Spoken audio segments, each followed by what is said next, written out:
Rafael Economic Development Subcommittee. And I know it does take a moment and we have a really full agenda, but I think it's important to know who's in the room. So we'll go around really, really quickly. I'm Kate Cohen. I have the honor of being mayor of our dear city. I'm Eli Hill, acting subcommittee member today, vice mayor. I'm a city council member for the. Alex Holmes, lieutenant with the. Miriam with the Marin Small Business Development Center. Hi, Cecilia Zamora, Hispanic Chamber of Commerce of Marin and Latino Council. I'm Karen Strolia. I'm the president and CEO of the Center for Chamber of Commerce. Julie Smith, City Center for Community Economic Development. Oh, Michael Scott, policy intern for economic development. Steve Rabbit. CPI developers and Center for Chamber. Good morning, I'm Stacey Melvin, City of Centerville Economic Development Program Manager. Harry Loring, Local Edition Creative. Sage Long, local mission creative. Good morning, Mike Hinkle, I'm the community economic development. Thank you for taking a moment to do that. As I said, it's nice to know who's in the room. We called this meeting to order and we'll start with the first agenda items, which are economic development partner updates. And you'll see that the agenda very carefully has a proposed time limits for each of the items because we do have a full agenda. So do take the time to say the things you need to say and be also recognizing the time constraints. So we'll start with San Rafael Chamber of Commerce. I'm not the longest winded. No. But I will be No, time please. because I have a lot to share out today. Please. Okay, so I'm gonna start with our bid. May Madness, what happened in May, of course, and it was a huge success. There were a lot of people who came in from out of town and stayed in our hotels, which is always great. Meant that they were shopping downtown and just frequenting our services. There were over 250 cars, which was also very exciting. I got to be the judge, so I got to see all of the nuance and detail of this cars. I love that event. It netted about 24K and half of that comes back to the bid for investment back in the community. So at the next bid advisory meeting, Sarah will shepherd that conversation to see what that looks like, but that's exciting. The other big focus for the bid is beautification right now. They have been really working hard on the mulching project and that's just a continuing project. They're looking to figure out other ways to beautify and beyond public art, which is public art. But digging into the nuances of that will also be happening at our next meeting. Pivoting over to the chamber side, we had our State of the City event also in May. Huge shout out to Mayor Kate, who was just phenomenal. We blow it out of the water anytime. Always grateful to have you there. We did a little something different this year by hosting it in Terra Linda at what will soon no longer be our Northgate Mall, that will be Town Square.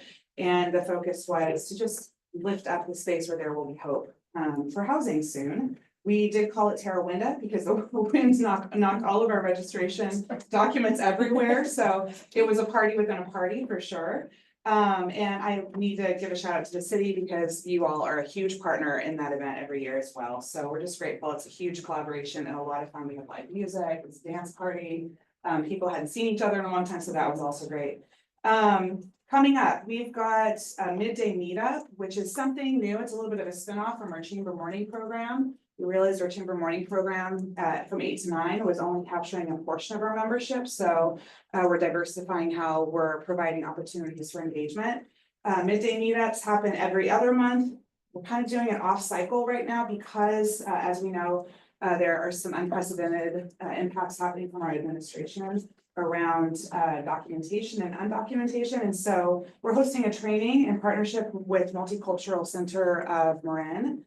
Lisa, their CEO, will be coming to do the training on best practices for compliance with immigration practices. So it's really an informational for employers who aren't quite sure what protocol should be and how best to take care of their employees and each other. That's June 24th at noon at the chamber offices. Next up, we've got our San Rafael Leadership Institute program. This weekend was the class project that this cohort has officially graduated. It was a very dynamic year.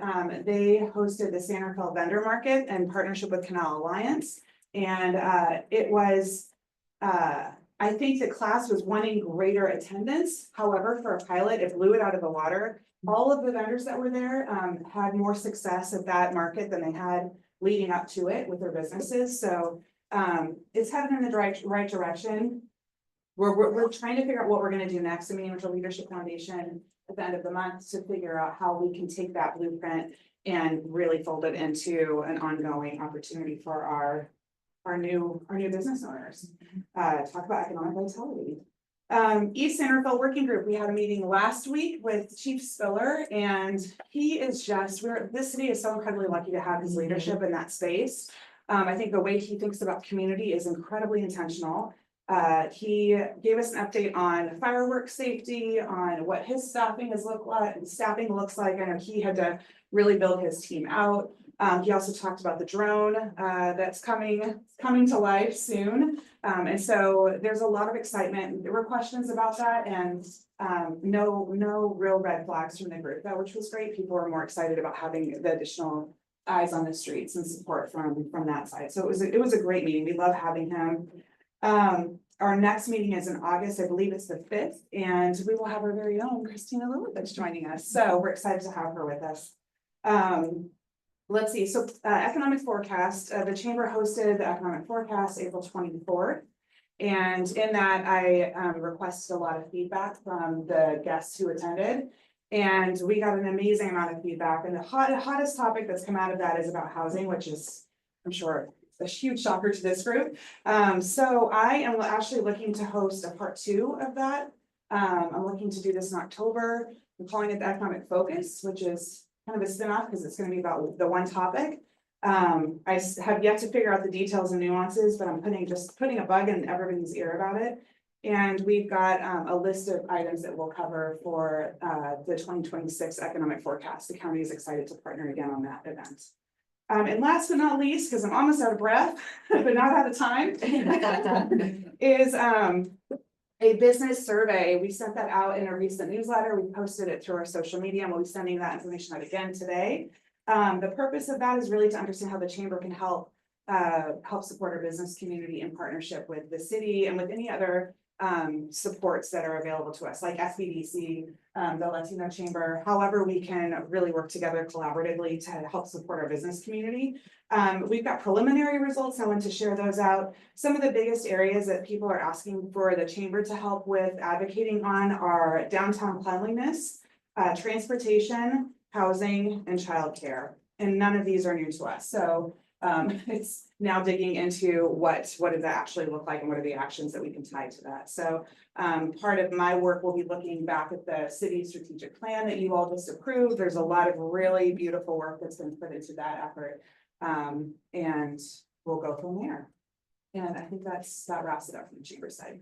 Fantastic. Thank you for all the leadership that you're providing for our business community, as well as the facilitation of the city. It's been great events. Next, we have the Marin Small Business Development Center. Yeah, do you have my report? Yes. Do? Right. So there is a printout. We've spent time making it look really pretty in colors, so hopefully you will actually see a color version of it. We have lots of extra copies. Yeah, we wanted to update and give you guys a better report, report out, but so this is our 2024 data. We had some really great successes last year. First of all, we saw 211 clients from Santa Fe. We spent 810 hours with those clients, and this is just the advising. This is not our workshops. That's a whole other number.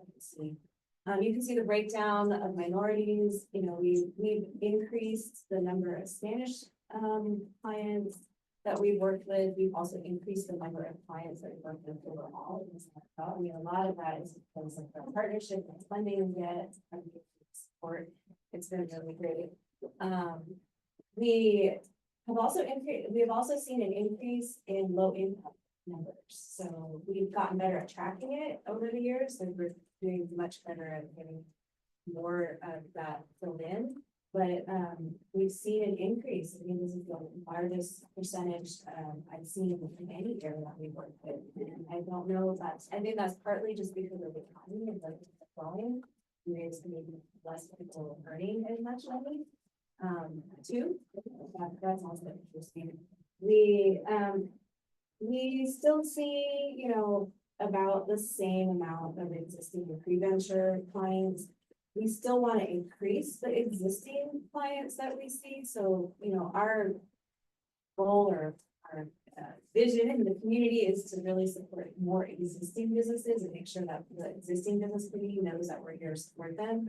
And not just when they have, you know, crisis on their hand, but when they're really wanting to grow.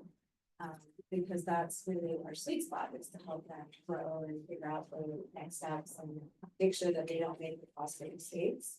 So, you know, any ideas for how we can still reach better, you know, existing businesses within Canterville? We would really love to partner and work on growing that. I'd love to see that percentage increase next year, you know, in terms of how many existing. So then there's the next page is the breakdown of our industry topics. So you can see that primarily businesses are in service establishments, and service establishments, this is all self-identified by the business owner. So it could be a hair salon, it could be a nail salon. There's a lot that goes in that category of service. It's not just professional and technical, is more like consultants, and then the services are probably more like hair, the brand favors, those bigger kind of businesses. And then you can see that the advising topics, we still have a lot of requests around the startup part of it. Obviously, capital is always high on the list usually for business owners, but this year we saw a huge increase in marketing. Which you'll see another statistic at the end. It was really interesting. So, you know, just some good ideas, or just some good understanding of like what people are asking for. Now, again, this is labeled by our team, and we have people, they can choose a first and a second, and this is only what the first category was that they were asking for. So sometimes, you know, somebody's asking for marketing and finance, or so it's, you know, double. So here's some of the numbers. We did help get more business starts. See, those numbers have to be attributed by clients. It means that we don't capture all the data, because we have to have it verified by a client that they sign off on support for our grant for protocols, which is unfortunate because we miss capturing EI since another survey and, you know, the whole thing. So I know we've done a lot more than that, but that's what I guess attributed by clients. But it's, you know, we always do a really good job. I was actually surprised that we still had a good number for helping people with their increase in sales, just based on what I've been hearing and how businesses aren't like doing amazing. I mean, some are, but a lot aren't. So I was like, oh, that's interesting. So I'm glad that is still happening, where there's increase in sales happening. Then the next page is our workshops. So we had extremely high attendance for workshops this year. We do put on 32 workshops in English and Spanish. Some of our programs are longer, some of them are one-off programs. We had 936 people attend those workshops. And some of the workshops were like surpassed my understanding of like what people were interested in. But we really take feedback seriously. We do the workshop, we look at the evaluation, we base the whole curriculum and everything on what people need. And so then, like, one of the number one things was Canva. So we created a bunch of Canva stuff, which we had like 200 people registered for that, which was like, I was like, okay, I guess that was a topic everyone wanted. AI was another really high registered workshop.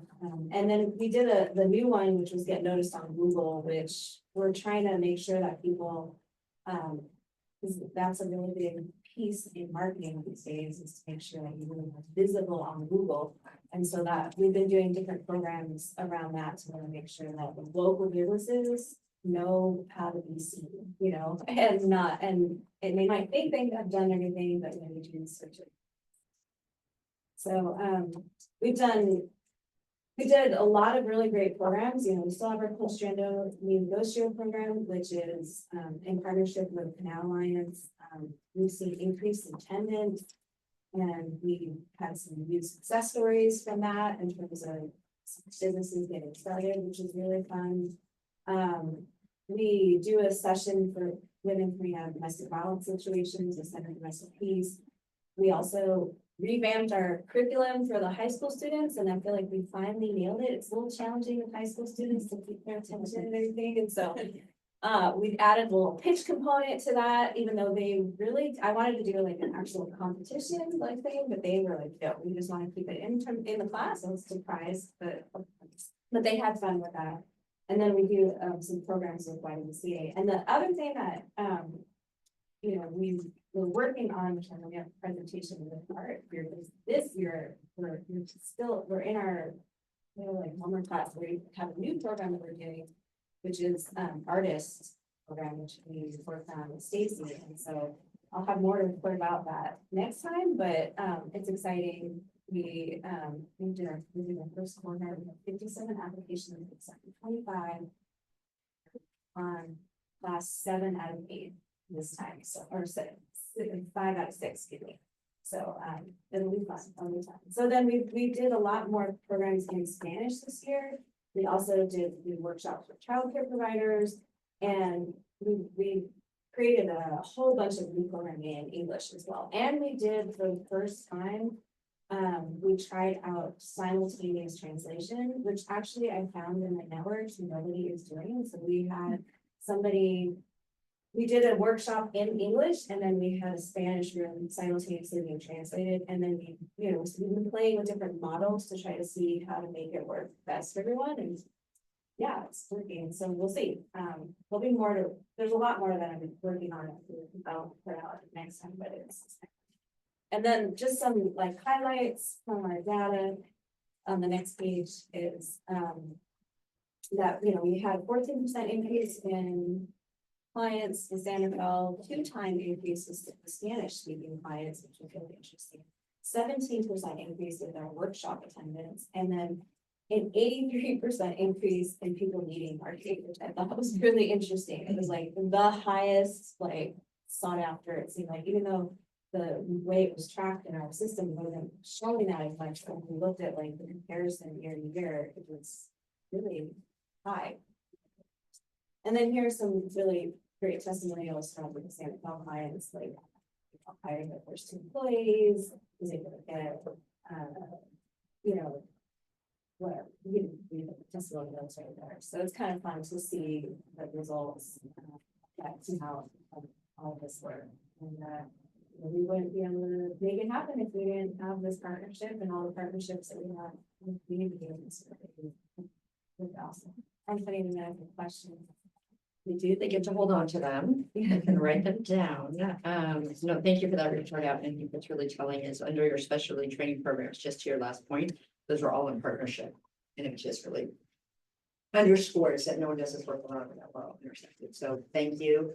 Beautiful to see the colors, the evenness, the content was excellent. Thank you. This is fantastic. If I could just call Please, those yeah, out for, yes, go ahead. as part of the economic development strategic plan, one of the goals and objectives really is to strengthen this partnership with the Small Business Development Center, also Dominican, which is the host for this. This one, where actually the city contributes to this. It's a small amount in terms of what the service we get. So leveraging both state and federal dollars for these type of small business supports. We actually look for technical assistance. We do get a lot of those questions. Really, the SBDC is the best partner for those type of technical assistance questions. We do refer a lot of that. So seeing this kind of continue to grow and support our small business community really helps. But even when we define small business, really it's all our businesses, because they really are all business. And to that point, it might, I don't know how it works with your staff in the city, but it might be helpful to a little mini presentation to them so they are aware. When we've done that at the county level with the health department, we started getting more referrals from different employees at the county. And we were able to help a Vietnamese business not get tagged and flagged and put out of business because of that. So there might be other ways that we could look at, how we educate people. I'm finding that's really the key, is just getting more people aware that this program is here and that they can use it. And that they have clients having questions, coming to them from different departments in the city, that they can say, oh, well, we're using a good resource. I think that's a fantastic idea. We've been doing lunch and learns with staff and getting a pretty good chunk, 50 to 60 people. to show up, and I think there would be some real interest in that, so let's talk offline and see if we can figure out how to coordinate. Yeah, that would be great. Fantastic. Thank you. So we're gonna move right along. We have 4 awesome discussion items, and we'll start with the downtown San Rafael Arts District Public Art Program. I'll turn it to Stacy. Thanks, Mary Kate, and we'll launch this topic. So in 2017, the city of San Rafael was designated as one of 14 cultural districts in the state of California. That's a really big honor. And in 2023, that designation was renewed and also came with a really sizable grant to the city. $675,000 approximately, that was actually amended to increase to a total of $709,000 to be used for art activity that would activate and invigorate the economic vitality of downtown.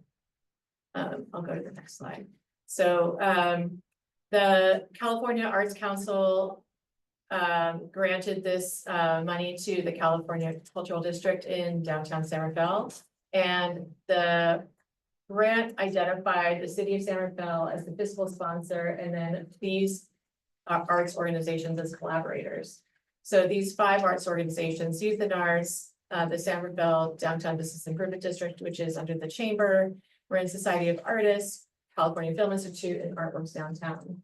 Those 5 organizations have been sort of working on behalf of the city and on behalf of the district to do some strategic planning, do some early program implementation with grant funds to sort of boost the district and boost the concept of how San Rafael can show up and enhance its creative economy. Thanks, Michael.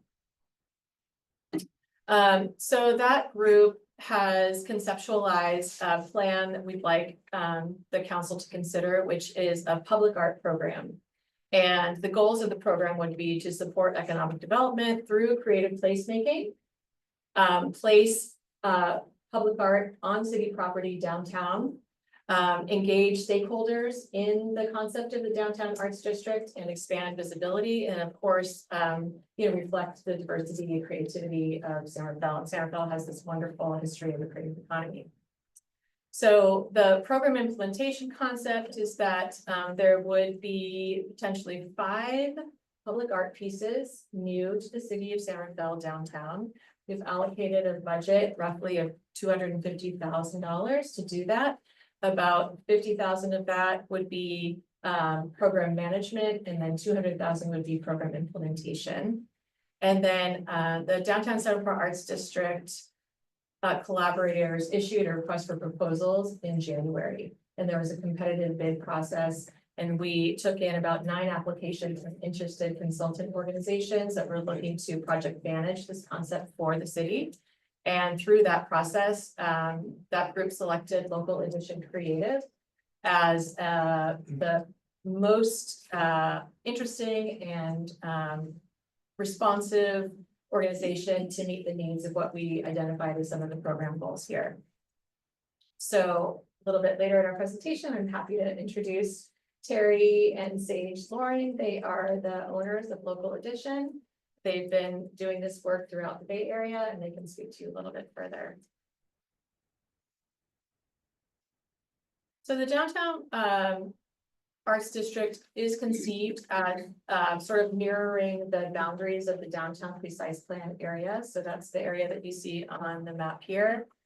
And the budget was arranged with the idea that 5 public art pieces could be placed on city property within this boundary.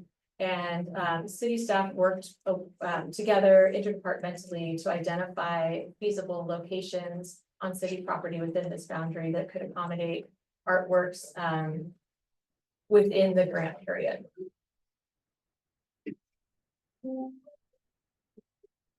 So this is a breakdown of the program budget. As I mentioned, $1,000 would be through project management, and then artist engagement would be about 173,000. And we've also asked Local Edition to support the program with strategic marketing, concepts around communication, community engagement, community feedback, and also things like program fees, permitting, etc.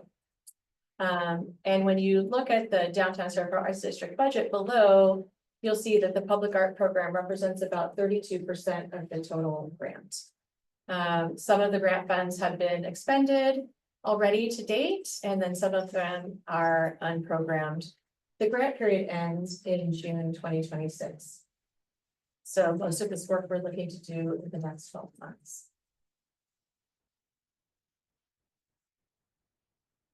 Timeline is, as I mentioned, we issued a call for consultants to help project manage. That happened in January. We made a selection approximately in March. We'd like to bring this item to City Council for consideration in June. And then following that, there would be an open call for artists. Following that, artists would be shortlisted, and then we would work on designs by that short list of artists. And then there would be a public input period to give feedback on the concepts of the artworks. And then consistent with our public art review process, the artwork would go to the Public Art Review Board for recommendation to City Council for approval. And then most, if not all of the artwork would be installed by June 2026. And that's, so I'd like to open it up first of all to questions, and then I'd also like to invite the coalition to talk a little bit about their experience with this type of program in other jurisdictions. For the Presbyterian stage, I just have one question. I want to see if we're going to go on this one. So what is the actual council action that would occur in June? This money is already, the grant has already been received. Or is it just an update? The council action would be to adopt a resolution to approve a contract with Local Edition. Yeah, I had two questions on the timeline. Where would the location be selected? The location selection will be between where the finalists are selected in August. But we have locations identified, right? We do have 5 locations identified. Okay, so they are already. Will that be part of the June? That'll be part of the June action. Mhm. And then the second question is, I don't want to make any assumptions about the modalities, but is it mostly mural based works, statues, or it's all of the above? Sure, do you want to talk to that? Sure, we are planning to do murals. There will be a mosaic installation as well, and then sculpture. So one permanent sculpture and then a temporary sculpture installation that'll rotate, have an annual rotation of at least 2 years of exhibition. The questions, so keep going, we'd love to hear more. Okay. We get stuck on our questions, we like to ask them and then. We're very passionate about all of Yeah, this, we so can't wait to hear. we're very excited to be here, to have been selected. It's a pleasure and privilege to be able to work with the city of San Rafael on this project. As Stacy mentioned, we do work all over the Bay Area, primarily with cities on strategic planning and implementation of these types of programs. We also work with private businesses, small businesses. We have a nonprofit that we have established as well to kind of be able to work with other foundations and nonprofit organizations and smaller businesses. So we've built really what we feel is a holistic experience to elevate art in many different places and for many different types of artists. We are proud to share that we won the 2024 Helen Putnam Award for Economic Development through the Arts for the city of Concord. And that was for a program that we built that was similar to this, with many art installations happening, and we had a community celebration. And all of that was through, partnerships. And so partnerships and collaborations throughout this process is extremely important to us. And we hope to work with many of you here at the table to amplify this program as we build it out next year. So we have a tight schedule ahead of us, but we still feel very confident at this point that we can deliver something really special for the city of San Rafael. I would just go back to what Stacy's quote is, just remember the most interesting and responsive. And I'm saying that because it's a great compliment, but we are responsive. We're so passionate about this. We're very engaged in everything, and I appreciate the interesting because that's important with art too. It's not something that, oh, ho hum. We've been doing this for 10 years. And if you don't know us, you probably know some of our work. We have a lot of work in Oakland, San Jose, you know, San Francisco. We've done things behind the scenes a lot, let our work kind of shine through. But we actually, our background is in marketing. We still own a marketing company years ago. We're passionate art lovers. Every time we travel, all we do is look at art. Like, why aren't we doing this? It's all we do, walk and look at art. And Terry's a professional dancer. My mom's a painter, so we have it in our family and our blood as well. So we kind of just took our skills and turned it into our passion. And we became one of the first groups, probably 2015, to start working with public-private partnerships. We're the first people to start pushing developers that invest in art, because we worked with a lot of local artists, and we would tell them like, oh, this building's coming here. Oh man, you know, it's going to change things. I'm like, it's going to be hard to stop that. I go, what you can do is get paid for the work that you're not getting paid for now. And so we really turned a lot of artists on to how to work with these developers and get really good paychecks. We were very instrumental in that. So then the cities kind of go, wow, this is it. So what you see now, we started a lot of that early on to make it a part of the invitation. And even if it wasn't city mandated, that they know you have to invest in the arts. It's going to be good for you. You guys will look good, but it's also really important to get those artists and those communities activated, because you can't stop the train, but you better get on it and get something from it. So we, as Terry mentioned, our nonprofit specializes in working with emerging and amateur artists. So we have a whole ecosystem. So those artists that can't do these big, you know, murals or big mosaic installations, but they aspire to that. We have a program where we get them smaller paid jobs to get experience. We level them up. And we've actually had several artists that started with that. They're now professional artists full-time. They've quit their jobs. One guy was an installer at Best Buy for years. Now all he does is professional murals. So this is through our ecosystem of getting people that are professional to professional level. And of course, we work on that professional level all the time. So if you guys ever need any other answers from us, just email us. I'd love to tell you. more Careful about if you offer that. We're also passionate.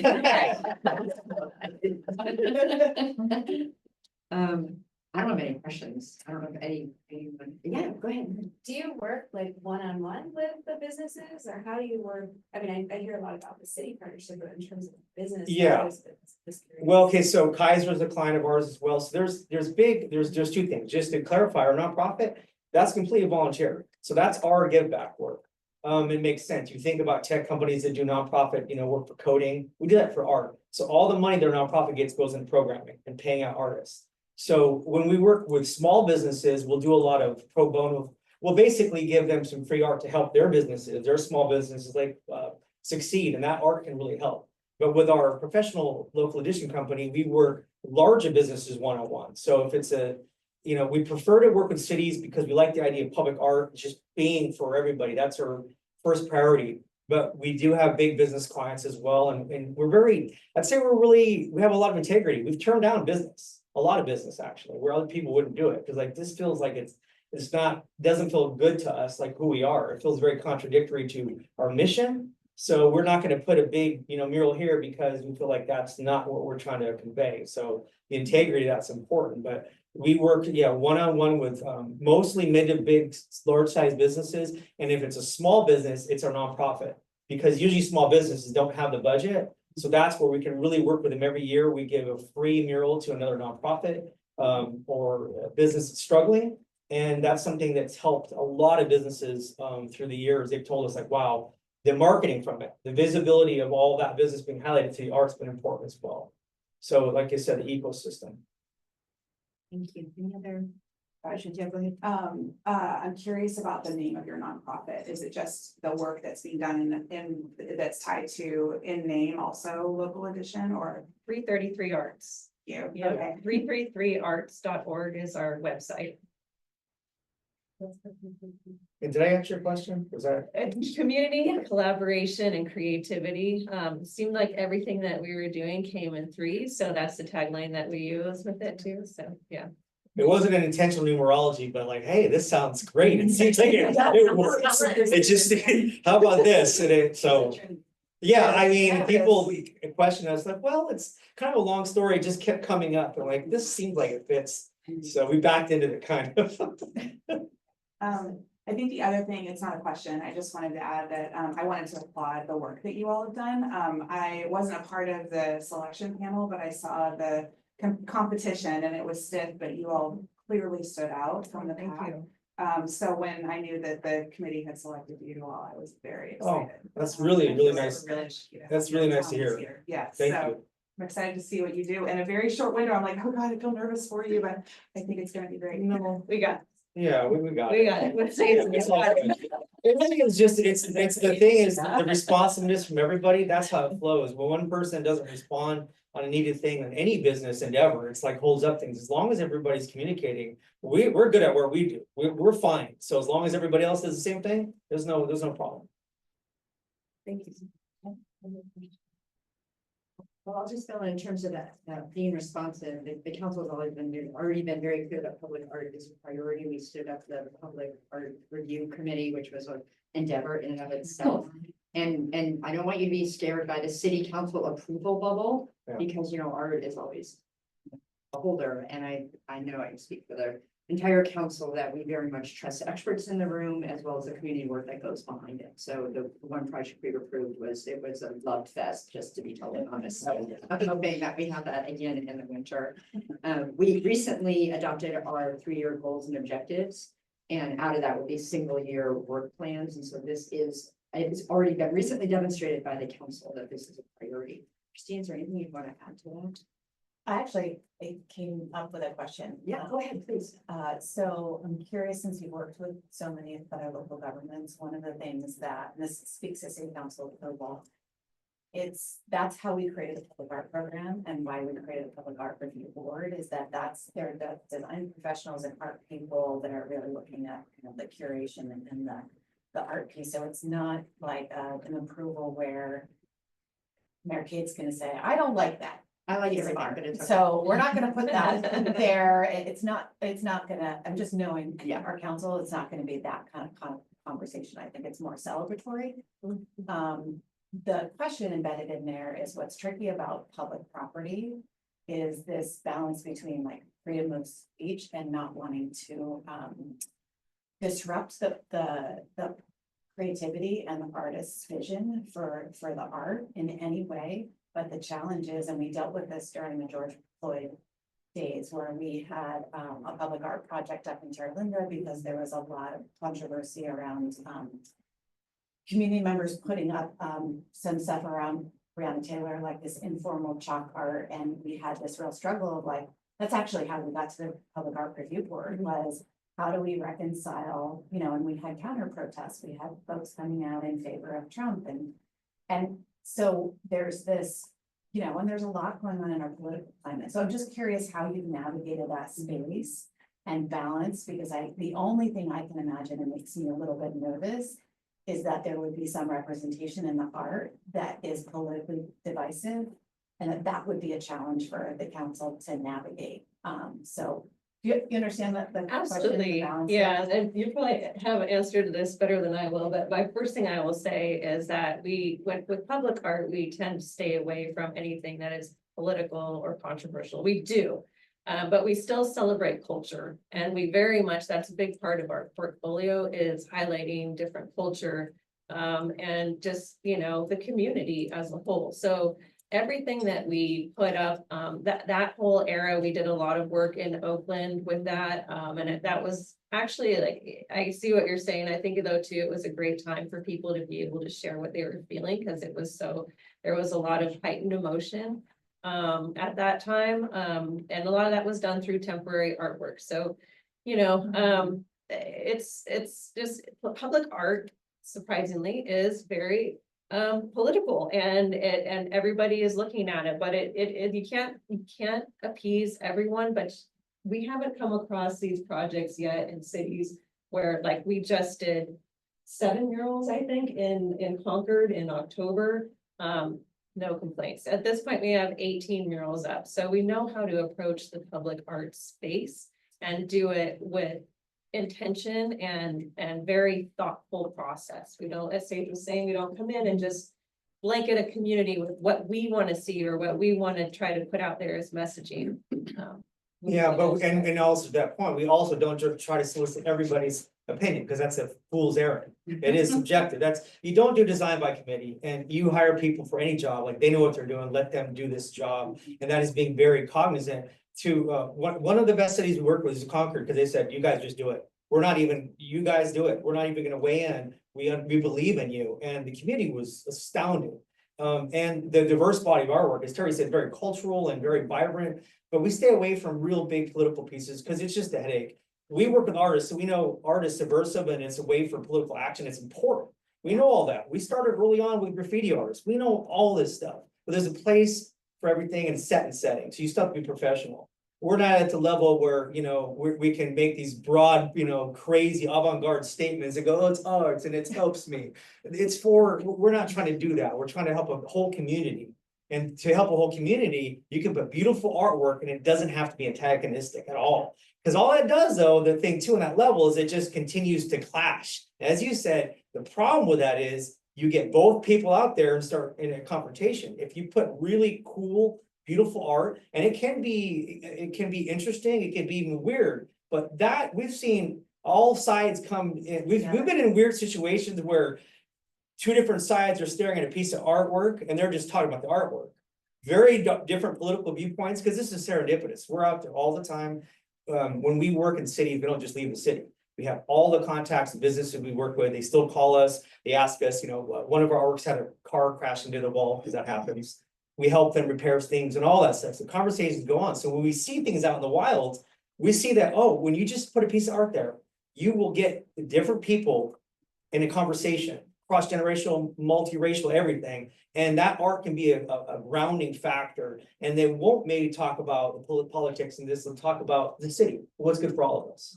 So art does way more than people would even realize.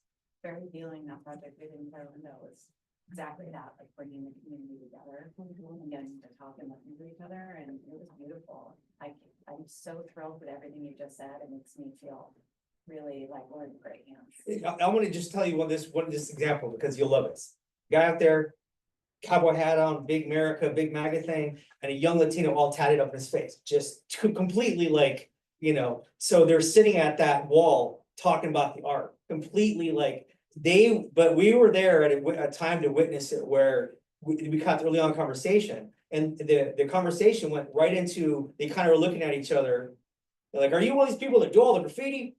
And then they looked on the art, and he's like, well, I am a tattoo artist and this and that. And they started talking about the art. They didn't go to politics at all. And you know it quickly. And they were like, well, that's real nice. Where's your shop? You know, I would like to get a tattoo. And there you go. So. We need that more than ever. Yeah. Do you have any questions for us? You have all these people in the room, not to put you on the spot, but that you would need to know about Somerville. I mean, you've already accepted, we're thrilled you're here, so. Well, you learned a lot but- through the process of when we were selected and being in close contact with Stacy through everything. And then what you all have shared here today about the process too is really helpful to know about the Public Art Review Board and city council approval, and all that's great. What else to ask? Yeah, no. I mean, the question I do have is beyond this. Do you plan to continue funding and working and doing placemaking projects and growing it? Because sometimes a city will get a grant, like, well, that's awesome, you know, that was great, but that party is thrown and, you know, it's over now. But the long-term thing is that's kind of anticlimactic too, because people get so excited, and if you don't continue that, then it feels like, you know, it can be like, well, why isn't this not continuing? You saw the impact. So I'm hoping that there is a plan. Yeah, no, great question. And until we get the money tree, we actually look for the money tree from the state. So at June 2026 date, I mean, we did a whole with Somerville on display. We walked the funders around at the state capitol. Obviously, it's a great job. It was a beautiful night. So we will pull out all the stops for that. The big money really needs to come from outside organizations, either the state or other funders. The city historically has not funded other than through in kind, as it were. I mean, you have state support, you have businesses, you have all of that. So I can tell you, we can't give any assurances around that, but our values are intact around art. And for us, what's more important is the long-term vision of keeping it going. So we're gonna keep the momentum going, and it might not be a big ball rolling down the hill, but it might be rolling along. Yeah, you know. I think the cultural district designation really helps with that, because that does have short-term vision to it. Has to be reapplied. It has to And be we will, yeah, but it's been. and I think that's been really great, because when we first got it, there wasn't much there, and you really worked hard to make it, where it is. Yeah, we'll find a way. Yeah, Yeah. and just keep in mind, Good job. long-term too is, you know, maintenance plan, whether it's washing something. Yeah, city. Yeah, but it's important, we care about that, because we don't want the artwork, and we're really good at just, it's minimal cost. But you don't wanna neglect it, it's very minimal cost, you wanna keep things looking, nice and not, once you have a nice piece of artwork, you wanna keep that. Looking fresh. Okay. We'll certainly take your suggestions on how to frame that, and I think just to add to Mary Kate's comments around our values, I think. Having the art review board in place, and I mean, we've set a tone and I would say building blocks, make sure we do that into the mayor's point. We're working hard to make sure we can sustain funding. Yeah. For it, as she said, we did a whole show, and who's not in the room right now, who was a leader of that was Craig Garame, who's outstanding, making certain that was pulled off really well. Senator Van Allen from LA was instrumental in making certain that we got designation, but hopefully we'll continue to find that money. Yeah, that's really nice to hear, that's important, because that's the long-term thinking. Stacy, anything else that you want to add before we close out this agenda? I'm just really grateful to work with these experienced professionals that have the ability to sort of speak their mind. Because we've floated some ideas and they have been able to say that's not a great strategy, and here are the reasons why, and here's the experiences that we've had to back up. So I appreciate the open dialogue, and I hope that we can continue that, so we can really strategize, be not about just this, but maybe beyond, and where do we want to go with visibility with San Rafael, and how does the brand of San Rafael, show up in many different ways. Just one quick question. Yes, please. What's on your timeline? What's the next pit stop for this committee on that annual timeline? For this committee, great question. I will Become in this committee? If it goes to the public arts. consider whether it needs to circle back to this committee. So we're hoping to go to the city council in Anticipate. June. Yeah, just on these things, I Thank you. anticipate probably a check back in, like we do status updates on certain projects, so probably before we go to the city council. We will actually just bring up a status update or check in. Yeah. Check-in points, yeah, The less that we get told. yeah. The updates are good. Yeah. Great, thank you. I'll schedule that. Wonderful. Well, you're welcome to stay for the rest of our meeting, but we're not offended if you hustle out of here. But we get that. So Terry and Sage, thank you so much. We look forward to working. Yeah, Thank appreciate it, you. thank you, Thanks very everybody. In the next sprint over the next month. So thank you. Thank you, Stacy. Make sure you're All hydrated. your- Yes. Yeah, and also please, I'm serious about the questions, if other businesses, we try to get this as a real synergistic effect too, if there's other small known profits or other small local businesses that, want some help with artwork, that could be through our nonprofit, so we try to just amplify this one thing and make it a lot larger. So beyond even the city's dollars, so we can encourage other people to put their own money into it, and that happens, when they see it, they will like, well, I will put a couple grand into this, so if we can encourage other businesses to invest on their own, we will. Yeah, no, that's, thank you. Okay, we're gonna move right along to the Urban Land Institute Technical Assistance Panel Program Overview. Greg, and we did introductions, Greg Meyer, Do you want to sit over here? Assistant Community Development Director. Right? Close enough. That's exactly right. Nailed it. Nailed it. Good morning again, Greg Minor with the Community Economic Development. Yeah. So on the theme of public spaces, the next item is our department's participation in the Urban Land Institute's Technical Assistance Panel program. I'm not sure where to look here. We have a camera. Guys stare down. I'm not sure. It's in, keep going. I'm asking. Exactly. So what is this? Right, exactly. So the point of this agenda item is to make the committee and the public aware about this program that the CED department is moving forward with participating in. Urban Land Institute is a nonprofit educational organization, and they have a technical assistance panel program where they provide an interdisciplinary team to advise local governments on land use challenges or problems in their jurisdiction. So the program, and so that's why we have these two little photos here. The idea is an on-site 1 to 2 day immersive experience where they bring experts in real estate, finance, design to address a challenge in an urban, a given local jurisdiction.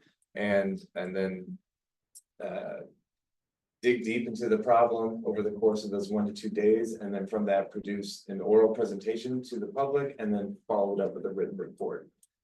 In advance of that, the first step is the application process. So we've submitted an application, and part of that application forces us to identify what is the problem you're trying to solve. And so we're focused on the downtown, and specifically the question that's on the top left part of the screen. What 2 to 3 placemaking interventions should San Rafael pursue to attract investment and vibrancy to the downtown?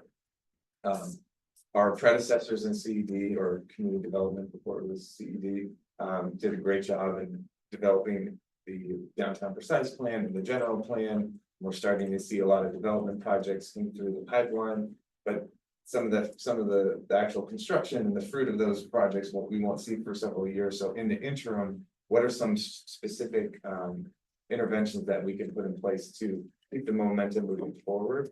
And then this also is an opportunity to advance the city council's goals of transforming gateways as part of the strategic plan that the city council adopted. So we submitted our application, and as part of that, provided a lot of background information, including the downtown precise plan, the general plan. We had a kickoff call that the chamber also took part in last week, where we provided more background information. And then the next steps are for us, for the ULI to confirm the members of the panel that are going to participate, and for us to coordinate scheduling the in-person site visit with stakeholders, downtown stakeholders. And we haven't narrowed down the precise date, but it's going to take place hopefully in the next 6 months, if not sooner.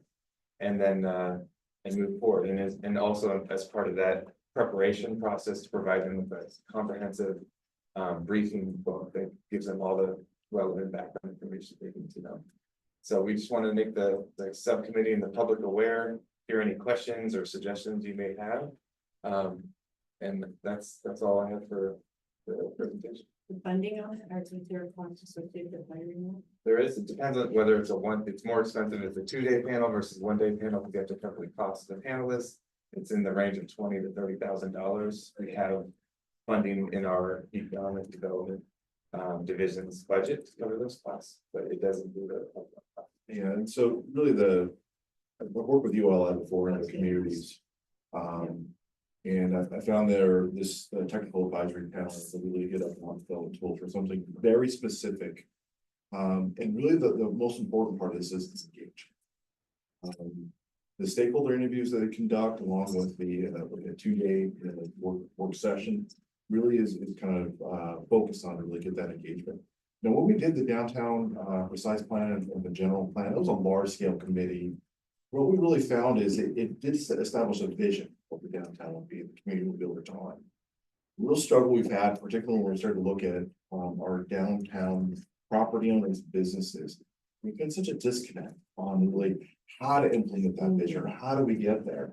So really, this was that opportunity to say, we need another tool that really bring the community together about what is it we're trying to accomplish. As part of the stakeholder, that's what ULI is kind of really facilitator of that kind of discussion of what do you want in your town? What is it important to you? So you can actually start to have kind of these, give me 3 things we can do, and then the options for both really the council and the staff about like what approaches we want to take for implementation, because there's a lot of right answers, right? So but really this is kind of get that focal point to get a little more engagement within that. And this was really a driver for some of our other activities we're working on, which was the downtown community benefit improvement district. What we really found is when we met with the stakeholders for that process, there was just a disconnect on what the goal and vision of the downtown is. They understood the greater vision of development, all these other things, but they just couldn't get past. What is it you want? What does it look like in a plaza? What does it look like for activation? Really, the hope and goal of this process is to have a group of design professionals and support multiple areas and cities and grow, kind of help guide us through that to get some options. So that's really what this program is set up for. From an economic development standpoint, it is really a cost-effective one. It isn't this full-blown 3-year project process. It's a couple of days, and then they spend a lot of time on the briefing books, and then the community stakeholder outreach, including outreach to council members, electeds, and business owners, property owners, the chamber, like they really do have a full programmatic approach to this. The other thing too is their core, I guess, design group. They actually work for some of the top, like, placemaking, like landscape architecture firms in the world. You know, SWA, like there's these big, huge firms that this group this is like kind of their give back on the technical side to help communities kind of establish different visions. So it's also bringing in a group that, for this purpose, we would have normally not gotten unless we did this big, large scale project or process. This is very focused. Yeah, super curious on a couple of things. So I heard the word application, so. Are we in the middle of an application or we're already through that? It's a good question. It doesn't seem like a incredibly competitive process. We have the understanding that we're moving forward. We had a kickoff call. We have not, heard a thumbs down that they seem enthused and excited about the project, but technically we haven't signed an agreement yet. So we're not rejected, got it. And then, So working out of our. Just their scope and terms. interventions is an interesting word to me. Have they, how would you describe an intervention? Is it like a feature, like an actual physical gateway? Like, what are some of the, I don't want to get ahead of it, but like, what are some of the outcomes that they want? Not sure. I think we're open to exploring suggestions. Is it also ordinances? I had the same question, like, what is the thing? Are they gonna be saying, oh, you need to change your plan so it helps? They mandates may, this? they Okay, may, so and it's- that's what I'm saying, it really is wide open, it's really just taking a very, precise, like, based on the input, right? And that's what this part of this is really from the engagement standpoint. Like, I know what we have adopted, I know the pieces, what we're trying to get to, but this is a group that actually has been more focused on the implementation project, so like maybe you do need to adjust, downtown outdoor dining, right? Like, well, I don't know, this, like, it's wide open, and we kind of just like when we ask this question of, give us ways to activate and bring vibrancy to that. And that's why it was such a broad, they may have different thoughts or process to do so, but I think it's also the engagement process internally, with our stakeholders, really understand what that means.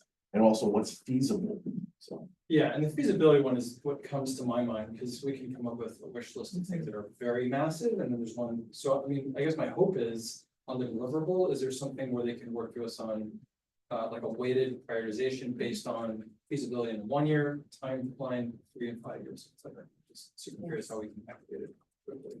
Yes, and that's what I've seen from at least when they've done this in other communities, there really is that kind of various options based on timing and approach. So that they have done that, and for some of them were ordinance amendments, or closure of a street, or like there's different things that come up as recommendations for the city to evaluate. My other question is around the engagement, because like, when I think about all the potential stakeholders, there are many stakeholders in the area, including, business owners themselves, the property owners, and then also the general public that frequent or don't frequent for downtown. So I'm so curious how we engage, stakeholders that are easily accessible, like the business owners, but even how do we engage the personas that aren't coming to downtown so that we, how do we engage those folks? Yeah, and that's what I like about the Urban Land Institute process, is they've done this for multiple communities. They really do have like a platform and a programmatic approach how to actually do that and gain that type of input. So we come back and obviously share that, and also get your input of like if there's others we're missing. Yeah, and I think where I'm going is that the folks that I think that we want to attract maybe are the folks that don't come downtown at all, that either live in our community or even people who are further afield and Red and beyond. So I'm just curious how we capture, those folks, because those folks are real. And can they use the Placer AI? Because to that point, maybe you can come down by 1 year longer. Like, what's the easier, what's the lower hanging fruit?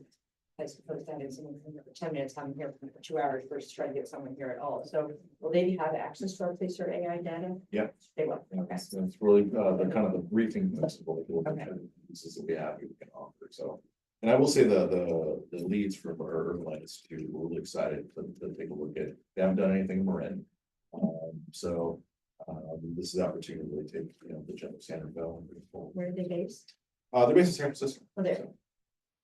Fantastic. There are other questions from the group on this initiative? Questions? Do you have a comment? Yeah. Yeah, go ahead. So, I appreciated being in the meeting with this group last week because what it highlighted was, how they think about placemaking for the community. I almost wish we would have taken this approach prior to hiring a consultant for the community benefit district, because I think it would have helped prime and prep, property and business owners for that kind of conversation. So I look forward to seeing how this helps things move forward.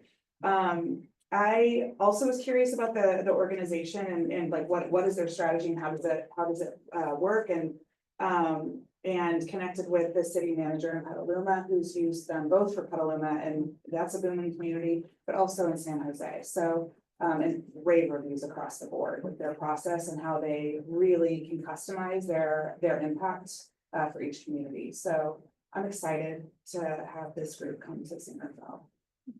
Fantastic. And is there any role for the council to play other than be on this committee? So will it be council or? Yes, I was like, just kind of looking towards Stacy. Like, do I intercept? Stacy's going like this behind you, right?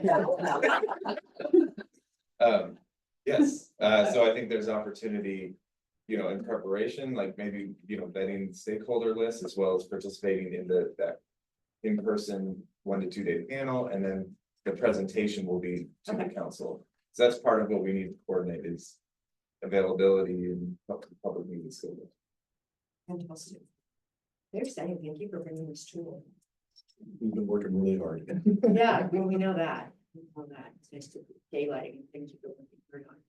So actually have a little bit of time, but not seeing any other questions. Anything else you want to add or?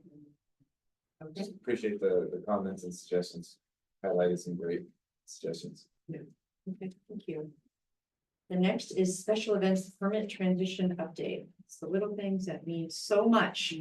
So. So on this one here, I'm gonna actually turn it over to our management analyst, Selena Smith. So she's been leading this effort and really happy to have Selena's expertise and support on multiple different programs. But this is one that was really a critical one that, as you recall, when we went through the budget process, we made some adjustments to support both PD and community economic development. Really, this particular approach of transitioning the special events program from police department to community economic development made a lot of sense. Freed up extra support for the PD, but also gave really the public end of like the administration function to the department process of events. So that really kind of support, but PD along with the other support departments will still be part of the review process and implementation and operations. But we'll be leaving the efforts on the administration standpoint for for the council reports you'll see and the analysis and working with the businesses and applicants. But I'll turn over to Selena really to kind of get right down. Yes, thank you. So come July 1, the program will transition from SRPD to community and economic development. So we're actually training right now and meeting with applicants jointly to elect about the transition. Messaging will also be going out this week to some of the bigger organizations and event organizers in the community, giving them a heads up. We're hoping to add some streamlining to the process once CED gets into the process, but we'll still continually meet with the special events committee, which PD is a part of, so helping and review the traffic plans and things like that, alcohol permits and whatnot. But we're hoping that this will better align with the community and economic development's front-facing public services, then also for PD to, refocus on those core services for public safety. And then we'll return back to this committee in the fall with any recommendations on changes for the program. So that was really gonna be my question. So I understand the transition part, and thank you, PD, for carrying this over the last couple of years in an organic way, I will say. So it's nice to have it formalized. So in terms of the permitting and the program and the ease for people to apply and get all the boxes checked through all the departments, is that part of this now, or is that kind of? That's going to be through this process now. Right now it's going through Open Counter, which is a portal that the city uses. So we're still going to be using that function. We're just going to operationalize it, transitioning, we're essentially meeting with folks right now, but learning the program, getting the program running continuously. And then any changes will come to this committee with that. So another question I have sometimes, and when we think about permitting for this, we think about the May Madnesses of the world, but we also think about the West End picnic neighborhood group. And I love. My neighborhood. I live in the West End, so I'm a little biased. We love that, but what we ran into is that we've grandfathered in not charging small neighborhood groups, so I don't know if you're prepared to speak to that now in the council, or at least the two of us have been supportive of the city providing, closing the streets at no cost is what we've been doing. So is that part of the conversation? We're not talking about the May Madnesses of the world. We're talking about a block party for a couple hours on a Sunday. And we are now more requiring permits. So how are you thinking of those two different? It will be a part of the future conversation when we come back to this committee. Right now, we're trying to gather all that data and cost associations for the different departments. So tracking that and finding it and bringing back some concrete information to this committee to figure out if there's going to be any changes to any future policies. So We do anticipate really, the policy update, maybe just spend some time and, you know, as we talk about evolution over time about this Yeah. program kind of shifted and adjusted throughout the city. And that's why really, you know, we're gonna push for this, we want to take ownership of this to simplify it. Yeah. And also give clarity to both city staff, council, and any event sponsors, how this works. And really that's opportunity, and that's why having Selena actually own this program, I think is really kind of critical. I will say that we've been analyzing this, you know, really working with the team for some time. We do kind of understand kind of where we're at, and really the question if there will be a policy recommendation that comes forward to this committee for the city managers. Well, I would think when you're looking at that policy, the council does look at the small neighborhood things differently than the bigger events. And I would put Porch Fest in a bigger event, even though it's in a neighborhood. But really, I think that's important. We don't get asked a lot about that, but just something to think about is relating the cost, because I know that's one thing that Councilmember Riddle had to go back for them last year. Yeah, and I appreciate it, you know, they're on shoestring budgets, All but of them the public benefit of this. So obviously, I'd love to make certain it's couched in evidence and data on Definitely. the policy we didn't formally adopt. Thank you. Tanya, do you have anything you want to add on this? I'm very excited and for that, right? I'm excited to maintain the part of the process, but I think we've come a long way in the last couple of years with the processes, and I'm super thankful for Selena and everyone that's helped move this to the next step. So Other questions from the group for Selena? I have a couple of quick Go ahead. comments that I just wanted Please, to yeah, add go ahead, from a comments. big Yeah. picture perspective. I also want to thank Alex and the team.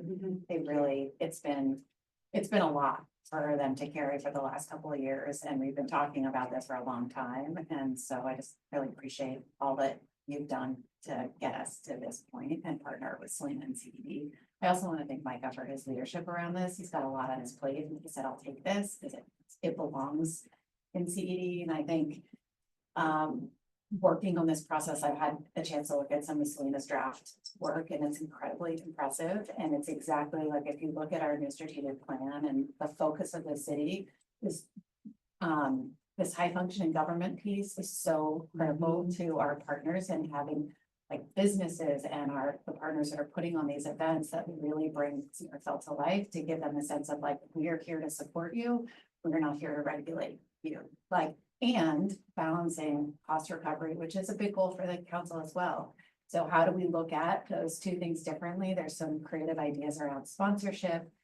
How do we make that equitable? Because that's a conversation we've been having. Well, who do we say yes to and who do we say no to? And how do we make sure we're being consistent in that application? So I see that through the work that they're doing, that they're going to come back and say, here are the process improvements. Here's how we're going to make this better for a human-centered design lens. And here's the policy that is really to this committee and to the council to say, you know, the word I would use is like subsidize, kind of incentivize and support small neighborhood groups. So really, I mean, they just use money out of their own pocket. They're not getting any revenue from these. And maybe that's part of the policy differential is there revenue being made from the event that the event organizer is gonna receive versus not. And so we'll just wanted to kind of give you a little preview of what I know is coming. Fantastic. Well, many years after Brian was here, Yeah. so thank you, Selena. We look forward to changes and transition, and thank you again. all the years of carrying it. Micah for taking this on. With a smile on his face. Smile on his face. Okay, cool. Okay. So the last item timed beautifully, I see Assistant City Manager Robinson Pignon has joined us. We have the Street Read program update. Are you ready? Oh, I was gonna defer to Stacy Oh, because we have the yeah. memorandum. Okay, I'm just here for yeah. any sort of added support. Oh, so. okay. So, outdoor dining, is often a wonderful thing for cities, and in about 2015, the city of San Rafael had a parklet pilot program. And then the COVID-19 pandemic happened, and outdoor dining was really necessary to the health and wellness of all the communities. So there was an emergency program that was established during that time. And then in 2022, the city of San Rafael adopted a formalized street read program. And that's the ordinance 2016, and that's the program that we're operating with today. As of January this year, there were 9 legacy streeteries that were operating in the public right of way. And over time, the staff have been working with those businesses to ask them to come into full compliance with the 2022 street read program. So that program allowed for a phased fee payment from 2023 to 2025. It also asked them to make sure that they had proper insurance. The design standards were consistent with our program, and that they were ADA compliant, et cetera. So at this point in time, there are 6 remaining streeteries. A couple of them have been removed over the last several months. But we're still continuing to work with 6 streeteries to ask them to come into full compliance with the 2022 program. We've done some listening.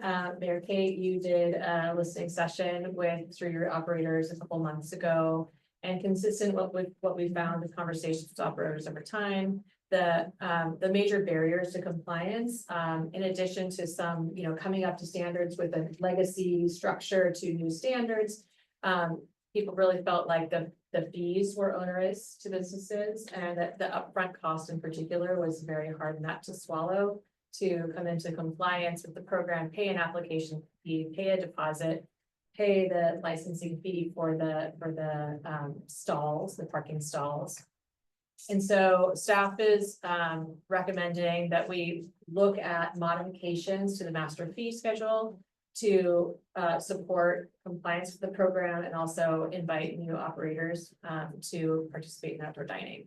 So the table on the screen shows in red where we're suggesting modifications to the master fee schedule. And then the items in blue are not changes to the master fee schedule, but maybe a policy approach to further help make entry into the program more financially viable.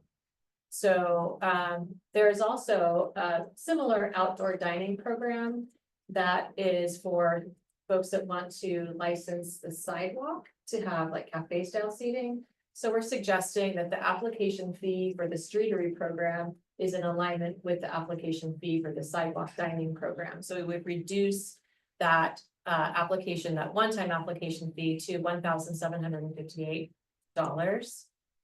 We're also suggesting that the one-time deposit that streetery operators are currently required to pay, that we just make that fee 0 for the time being. The purpose of that deposit is so that if a streetery dissolves or it goes away and doesn't remove, then the city would cover their costs of removing the streetery on behalf of the business.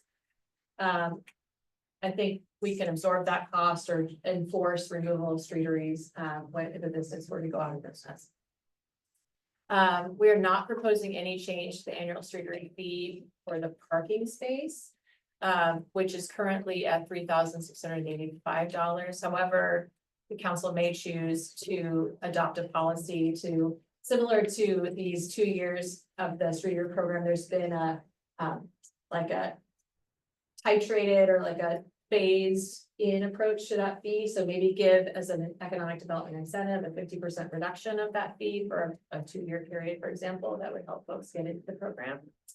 And then the last fee modification that we would make is add an annual site inspection fee so that we have a little resource on the staff side to make sure that we're checking for insurance, checking for compliance and doing an annual analysis of compliance. So the net change here that we're suggesting is that for businesses coming into the program now, instead of so most streeters have 2 spaces, so I'm gonna look at those columns. For the total net fees under our current fee structure, to enter the program with 2 parking spaces, a business would need to pay $11,417, and we're suggesting that be reduced to $5,443. And then on an annual basis, the annual fee for licensing and inspection would be $3,995.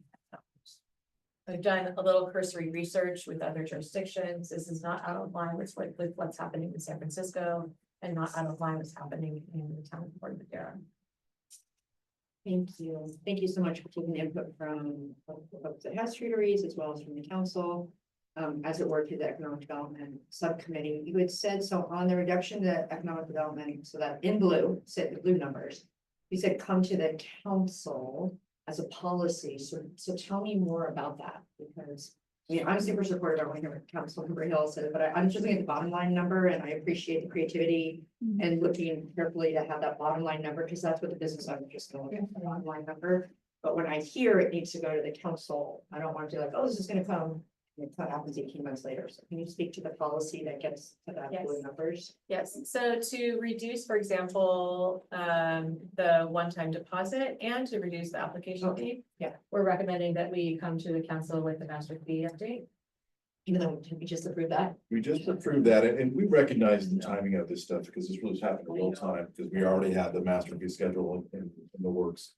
But then also this concern of the streeters came about, so the approach for us was go ahead and not delay the master fee schedule update, but we'll come back shortly. We are actually looking, based on the feedback from the subcommittee today, to bring it to council shortly. So, but really the 2 things on this is changes. One is fee alignment. So when we're talking about fee alignment, as Stacy mentioned, the streetery fee is actually more expensive than the sidewalk dining. So, and there are 2 different processes, but they're almost the same process. I say, let's just make them consistent. You know, it's the same process, the same fee. It's already one established our master fee schedule. So that lowered the cost a little bit. The other one was elimination of the deposit. The deposit, basically, they would give us $2,000 and we'd hold it for however long that would be there. It's a lot of capital outlay for a small business. So that's where we're like, we think that there's a risk factor of we may have to take it away at some point. But we also, as part of the licensing agreement, there is a provision there that the business would be responsible. I'm trying to let them honor those things, but worst case scenario, there is some risk to the city. We may have to actually take out a street if it just gets abandoned. But we have that issue once in a while for stuff on the street. The other one really is about the annual street fee permit for parking stalls. Now, this is something we've adopted as a base value of our parking stalls, and it's a critical number because it really is driving for a lot of different fee structures we have. But that's what we're trying to look at from the economic development incentive to say, if there's a concern of the initial upfront costs, let's see if we can lower that. So really, this is an economic development incentive program to reduce those fees for 2 years to allow the business to recoup those upfront costs for the installation and compliance. And we do think that that is an appropriate approach cost-wise. And that's something we too can evaluate down the road if it's working or not, and really the goal is obviously one, compliance, but also supporting the program. We didn't want to have the barrier of the program, it's just too expensive. So really trying to say that it is something that I do believe the community is looking for, businesses are supportive of. So we're just making sure that some of the barriers for participation can be maneuvered through. And Stacey, you had said for the blue numbers, it would invite people into the program, but those numbers would also apply to the 6 that are already in place, right? So it seems a lot more than you have. I'm sure you have some questions. I do, Go ahead. I do. Yeah, go ahead. So Councilor. with the deposit removed for are people being refunded the deposit if there's already in place? Well, we haven't actually received any from, remember we had a phased Okay, in. so no, we don't have that. So, yes, so no one's actually paid that deposit, so in essence, someone's losing that deposit. Save We're does probably that okay. administrative burden. Okay, thank you. And then, my next question is, and this is important for the business, because the numbers at the bottom are just what we're imposing, because the two other factors are, of course, insurance. So I'm curious where that's landing. I mean, just seeing some of the emails that have gone by, it's been difficult to even get places that will issue a policy that are affordable. So what are they looking at in terms of insurance at this point? So we made a staff level decision about a couple months ago, and this has been communicated to all street rate operators now, that the insurance required is 1 million per incident and 2 million in aggregate coverage. As opposed to the 1 million, 3 million that was previously required by the permit. So that change has been made. I think it's more in alignment with their current policies. Right, Yes, the standard coverage. It's a standard coverage. That's a standard business coverage. Yeah. Okay. And since we've made that change, a lot of them actually said that that's been really supportive. Getting the 3 million was very difficult for businesses. Thanks for confirming that. And then the other cost, of course, is the capital they have to pay to stand up in the first place. And if they're out of compliance, the remediation costs. Of the 6 that are remaining, are all of them, what are their various states of compliance at this point? Out of the 6 that are remaining, all of them have some remediation required. Some of it's very minimal, like adding a traffic delineator, wheel stop. And our Department of Public Works is working with folks to do that. There are some others that really need significant changes. For example, some need the addition of a floor to accommodate ADA access, or removing some space that they are encroaching into the travel lane. They're all in different phases of compliance. A couple of them are getting very close to permitting, and then a couple of them have a much longer road to evaluate. Get there. So I'll add to, one of the struggles of this street is, we don't have a flat downtown. It's not like an easy, everybody has the same provisions, can meet the same requirements. So we have a sloping downtown, it really is site specific. Some areas have to deal with more drainage issues as compared to the upside of the street. So that's been really some of the challenges we've had in the streeteries. And really the really impetus for us to really kind of force down of this year of, let's come into compliance with this program. But then the drainage impacts of the downsloping streeteries because of the curb face. That was actually causing off-site drainage issues for both public and private property. But really, that's been the ones that have had real technical issues, been really driven on that drainage issue. Totally. No, I mean, Before you go to the next question, I'm gonna build on that one. So in the streetery listening session we had, there was a conversation from one of the owners that said when it comes to ADA, they had a different interpretation of the law. Not that they didn't want to be in compliance with ADA, but they were very clear that it doesn't have to be every seat ADA for everybody. It's equal access to a similar experience. And they were making the case that if we have a curbside table, we actually don't need to have ADA for the streetery. So I'm curious, are legal drilled down? Because I hadn't heard that, and I don't know if Don looked at that, but I do think it's worth that extra scrutiny, because I again, not knowing ADA law, but they seem to know what they were talking about, that they looked at it. So did we get feedback on that? But we did get feedback on that, really, it's Okay. it depends, this is really the answer, it depends on really the situation and really what you have offering. What we have offered to anyone who had those issues is we'll evaluate. Okay. And also looking at the lens of really compliance, right, that's our goal, is the compliance, so. Right, and compliance might be, it would be different, could be different for each of those 6. That's correct. And it We know might what not they're be, offering is, yeah. right, that someone still can do outdoor dining, but it might not be in the actual streetery structure. It's, That's correct. Sorry, I wanted. No, it's good. Building on your time. yeah, and I think just I'll try to keep this as short-winded as possible, but just want to go through the arc of this whole program, which was started in 2015 as a pilot, and then obviously we entered the pandemic era where it was necessary to try to create more attraction to restaurants. I happen to be one of those folks that just didn't go out very much, except for the fact that streeters existed. Now, in terms of the evolution, we're out of the pandemic, and we're down now to 6 participants. So I'm just, so 2 questions on feedback of the existing folks that have it, and then even just folks who are not using streetery, is our sense that this is the right way to invest our time? It's a pretty blunt question, but, you know, do we see that, because I look at the costs, and per month, if you're a 2-space, it's about $333 a month just for the city fees as it plays out, after year 1.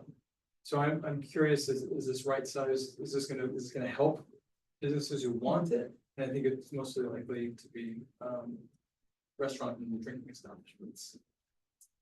That's likely who's gonna move forward for this really is the restaurants and drinking establishments, but if you kind of look at placemaking elements, that's really who would be doing this type of thing and kind of the vibrancy. It really does speak to our downtown precise plan and really this goal about vibrancy. Really the outdoor cafe spaces and is street activation is really a critical part of this. So I do think it's worth the time to do this. And for me though, I'd love to try to move towards a greater vision of really our outdoor spaces. One thing about most of our restaurants or cafes have corner or critical type. Love to see that investment made for the sidewalk ball paths. We've seen that successfully done on a few of our spaces. But it's such a big investment, like significant investment. We're also have that as an option and some have explored that, but because of the physical constraints, sometimes it just doesn't work. So the streetery really is a alternative to that, or the sidewalk plan. We're just basically giving different options to businesses depending on where they're at. And I do think it is important that we do provide those options to different businesses for that activation. Councilman, can I ask you a question? Are you asking about that from the perspective of the business owner, sort of like the burden of costs on the business owner? I think it's pretty open-ended. I didn't try to think, but yeah, through the lens of a business owner, I mean, a business owner is gonna look at it through the lens of, okay, if I'm gonna put money towards this, it has to have a return. Yeah. You know, and seasonally, I imagine that people are gonna be using it mostly during the summer and the winter, it may not be used very much at all unless they invest in something like what TKT did with, you know, a very elaborate structure so that people can have an outdoor experience all the time. So I'm, you know, I think it's an open question. I'd like to just make 2 anecdotal comments about that. One is that, I mean, obviously it's a business decision whether a restaurant wants to spend tens of thousands of dollars to construct and maintain a structure of this type. We do have 2 restaurants that are looking to add that are not currently part of the streetery program. So that tells me that it is something that is of interest. And 2 points of anecdotal evidence to say that businesses really do want this is that one business told me that they get so much more business because of the visibility that the streetery offers them. That people know and see from blocks away that there is a place for someone to go, so it attracts people. And the other thing is that our policy allows a 25% of the interior seating can be accommodated outdoors. So that what that means is essentially a 25% increase on the square footage of your restaurant could be conceivably used outside. So that is a huge benefit at extremely low cost. It's essentially like almost a zero rent perspective, you know, restaurant expansion. Thank you. And I have one more question, which is, did staff contemplate any amendments to the objective design standards for it, or what makes a streetery acceptable? Because I remember there was a period where a lot of them were very kind of, you know, not very beautiful. So are there objective design standards that we think are sufficient? Not at this phase. I mean, what we're seeing there's been a big variation over the pandemic installations. A lot of those have gone away. The ones who invested in, and luckily there is I think for our business community desire to have something beautiful and reflect their business. So that's really been kind of the valuation of that. We haven't gone to the depths of like specifying you have to have this type of rail or you have to have this type of table. That might be something we look for down the road, but at this phase we have not. Thank you. Fantastic. Well, I'm watching the time. One question, because I do want to land the plane. Okay, just curious, I'm just wondering, is there like I didn't know your ordinances, is there like a maximum number that you will allow, like in terms of streeteries in total? I'm just curious about it. No, the ordinance doesn't have a maximum, but it does have a maximum around what percentage of within a block, how many could be on the block, et cetera. So there's some like spatial maximums, but not a numerical maximum. So there's someone who first come first serve on a per block basis, right? I just, So you said you're gonna bring it to council, and I know there had letters that have said you need to do this by this point, so is it coming in June or? Will it work, will there be a connection with any deadlines that they've been given with the council action? So we don't have a disconnect there, you know what I'm trying to say? Yeah. Absolutely. So we're not sure when it's coming to council, it's not the June meeting, It's on that track, June 23rd, okay. but it's probably more maybe Okay. July on that timing, just given where we're at, but. Multiple other. Okay. economic And I think, programs. no, I think that's fine as long as then they're also given the grace period, so we're not saying. I think where we're at is we've actually been working with, in good faith, with Okay. all the different applicants here, that they filed an application. We've basically held on, the term date for the final fee and all the extra requirements for this. And they're all making, progress, and that was really kind of the key factor for us, is like, you've had these for a few years now. I need to at least file the application and work in good faith to get this resolved. Okay. And just one quick thing on that, I think it would be helpful to share with them, to your point about like kind of a grace period. If this committee is in support of staff's recommendation, I think that will also be helpful because I can't speak for the whole council. But that is a kind of a nod toward, this is really gonna happen. And so we can kind of set the expectation with them. Obviously, it needs to be approved by the council, but this is moving forward. And so from a decision-making standpoint, and like, are they gonna invest? Is this enough of a discount, if you will? I think we can communicate that with some degree of confidence that this committee is supporting. Yes, no, we're both supportive and again, appreciative to staff to look at that bottom line number to happen. That's almost much rate reduced, so hopefully that can. I was able to go a little bit longer because unfortunately, I don't see any public comment in the room. We always do invite public comment. We love to have public participation, but not seeing any. I will just comment that our next meeting is tentatively scheduled, so be sure to look at your calendar invite when it comes through. Monday, September 22nd at 10 a.m. So slightly different time that will be confirmed when we get closer. I just wanted you to know that. So thank you for what you're doing every single day to enhance economic vitality in our community. And May I ask one quick question? oh, yeah, God. I know, I got right in there. Does anybody have, we're struggling with calendaring, and part of that is because of schedule, challenges with conflicts with this particular time. It's been this time for a